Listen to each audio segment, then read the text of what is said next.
In the twilight of the Roman Empire, when barbarian kingdoms carved up the West, and Constantinople stood as the last beacon of imperial glory, one man dared to dream of restoration.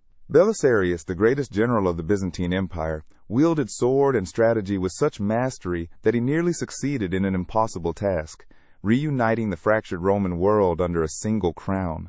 His campaigns would reshape the Mediterranean, his victories would echo through centuries, and his loyalty would become the stuff of legend. Yet for all his triumphs, Belisarius would discover that the greatest enemies often lurk not on distant battlefields, but within the very halls of power he served. Flavius Belisarius was born around 505 CE in Germania, a fortified town in Illyria, along the empire's turbulent Danubian frontier. This was a land where Roman civilization met barbarian migrations, where young men learned to fight before they learned to read. His family belonged to the provincial aristocracy, neither wealthy nor destitute, but positioned within the military culture that defined Byzantine border regions. The Danubian provinces had long served as the empire's recruiting ground for soldiers and officers, producing men hardened by constant warfare against Gothic, Hunnic, and Slavic raiders. In this environment, Belisarius absorbed the martial traditions that would shape his destiny. His early education combined classical Roman military doctrine with the harsh realities of frontier warfare, creating a foundation for the innovative tactics that would later astonish his enemies. Belisarius first distinguished himself as a young officer in the Scalae Palatini, the elite imperial guard units that protected Constantinople.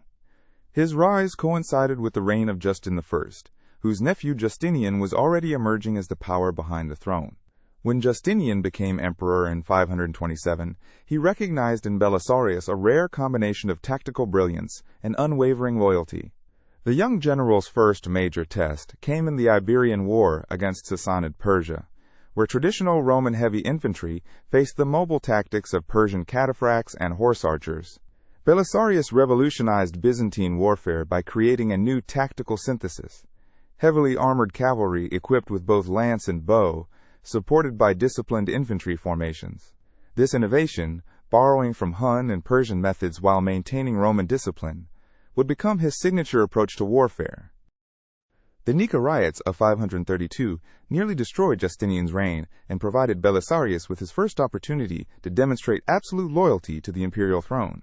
When the blue and green circus factions united in revolt, proclaiming a rival emperor and besieging Justinian in his palace, the empire teetered on collapse. While other generals hesitated, Belisarius acted with decisive brutality.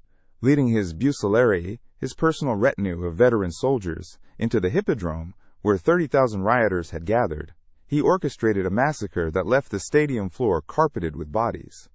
The slaughter ended the revolt, but also established a pattern that would define Belisarius's career: his willingness to serve imperial policy without question, regardless of personal cost or moral complexity. This loyalty would prove both his greatest strength and his ultimate vulnerability. In 533, Justinian entrusted Belisarius with the reconquest of North Africa, launching the most ambitious military campaign since the fall of the Western Empire.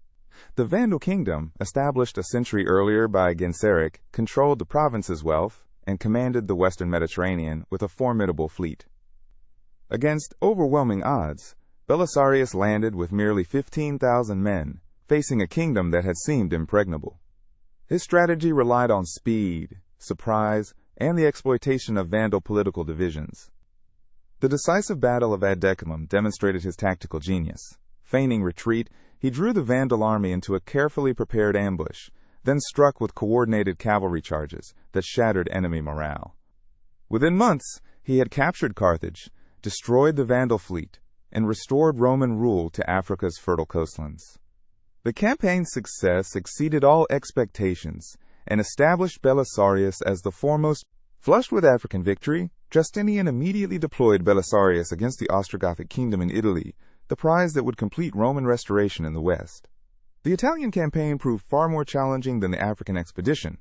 The Ostrogoths, led initially by Queen Amalasuntha and later by King Vitiges, possessed strong fortifications, experienced armies, and the support of much of the Italian population who had prospered under Gothic rule. Belisarius' siege of Rome in 537 to 538 showcased his defensive mastery, With only 5,000 men, he held the Eternal City against a Gothic army of 100,000. His engineers strengthened the ancient Aurelian walls, his archers dominated the battlements, and his night raids kept the enemy in constant fear. The successful defense of Rome became legendary, transforming Belisarius into a figure of almost mythical proportions throughout the Mediterranean world. The siege of Ravenna in 540 marked the climax of Belisarius's Italian campaign and revealed the complex relationship between military genius and political reality. After 2 years of methodical warfare, the Ostrogothic capital stood on the brink of surrender. In a moment that would define his legacy, the desperate Ostrogoths offered to make Belisarius their king, presenting him with an opportunity to carve out an independent realm in the manner of Odoacer or Theodoric.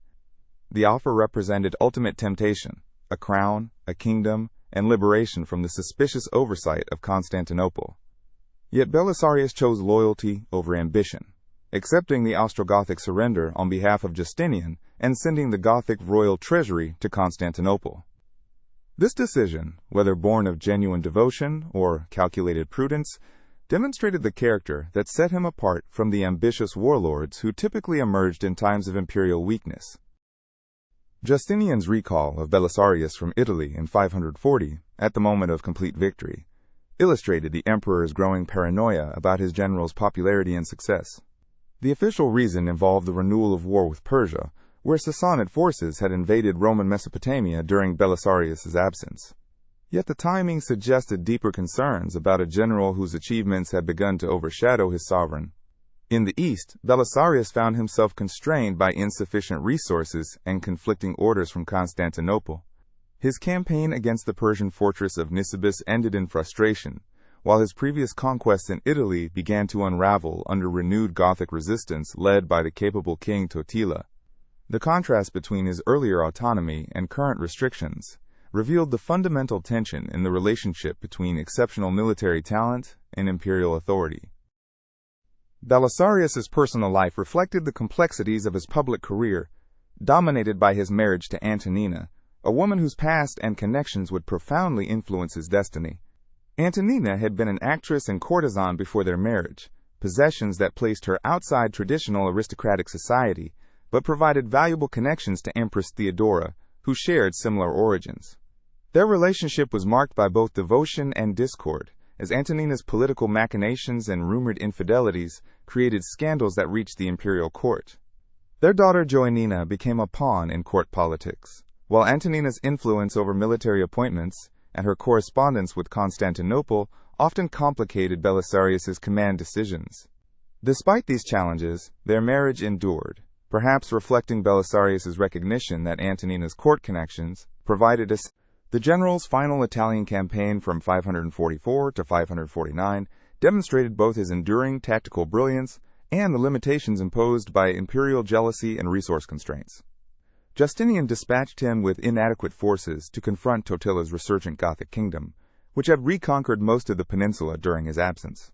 Operating with barely 4,000 men against enemies who numbered in the tens of thousands, Belisarius conducted a masterful defensive campaign, utilizing fortified positions, naval support, and alliance with local populations. His recapture of Rome through a daring night assault on the Porta San Paolo showed that his military skills remained undiminished. Yet without sufficient reinforcements or imperial support, he could not achieve decisive victory. The campaign's inconclusive end symbolized the tragic waste of exceptional talent constrained by political mistrust. In 559, the aging Belisarius emerged from retirement to face a final crisis, a massive Bulgarian invasion that penetrated deep into Thrace and threatened Constantinople itself. With regular forces deployed on distant frontiers, the capital's defense fell to the empire's greatest general, now in his mid-50s, and commanding a hastily assembled force of veterans, palace guards, and civilian volunteers. At the Battle of Melanthius, Belisarius demonstrated that strategic genius transcends age and resources. Using the terrain to channel the Bulgarian advance, he deployed his limited cavalry in a series of feints and ambushes that convinced the enemy they faced overwhelming opposition. The Bulgarians retreated without reaching Constantinople's walls, and Belisarius had saved the empire one final time. Yet even this victory aroused imperial suspicion, as Justinian questioned whether such a triumph might inspire dangerous ambitions in his most capable subject. The final years of Belisarius's life were marked by the cruel irony of a great loyalist, suspected of treason by the master he had served faithfully for decades. In 562, accusations emerged that he had participated in a conspiracy against Justinian's life, charges that likely reflected palace intrigue rather than genuine evidence. The emperor stripped him of his property and honors, reducing the conqueror of Africa and Italy to the status of a private citizen dependent on imperial mercy. Though Justinian eventually restored his wealth and titles, the damage to Belisarius's spirit proved irreparable. He died in March 565, just months before Justinian himself, his passing marking the end of an extraordinary partnership that had briefly restored Roman power across the Mediterranean. Legend would later claim that he died a blind beggar, though historical evidence suggests he retained his wealth and status until the end. The legacy of Belisarius transcends his military achievements to embody the tragic nobility of exceptional service constrained by political reality. His tactical innovations, combining classical Roman discipline with barbarian mobility and Byzantine adaptability, influenced military doctrine for centuries.